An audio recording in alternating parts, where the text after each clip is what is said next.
Students, आज हम बात करेंगे हमारी AC311 की असाइनमेंट के जो with reference to auditor report answer the following.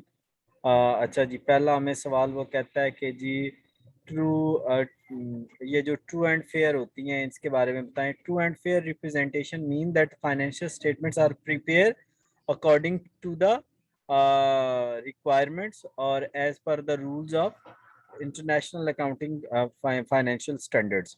यार ये मैंने इसलिए आपके सामने इस असाइनमेंट को ब्रेक नहीं किया कि वो सेम कॉपी कर लेते हैं और फिर अच्छा नहीं लगता। और अगर आपको एलएमएस एक्टिविटीज के बारे में हेल्प चाहिए तो इस नंबर पे आप हमें व्हाट्सएप कर सकते हैं। अच्छा, वो कहते हैं कि एक्सटर्नल ऑडिटर्स क्यों नहीं रिस्पॉन्सिबल होते। भाई ये काम ही नहीं है।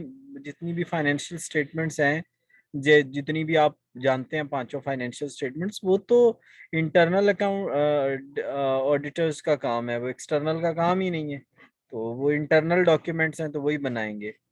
फुट नोट्स इसलिए बनाए जाते हैं कि मोर एक्सप्लेनेशन दी जाए जो कोई हमारे प्रोसीजर्स हैं उनके बारे में, और कौन से मैटर्स ऐसे हैं जो कि हमें ये जो है मतलब ज़कात के रेलेवेंट मैटर्स ये बताते हैं। उसके अलावा बैलेंस शीट और प्रॉफिट एंड लॉस के बारे में बताते हैं, और उसके अलावा जो हैं क्या स्टेटमेंट्स के बारे में बताते हैं कि ये रूल्स और प्रोसीजर्स के मुताबिक बनी हुई है।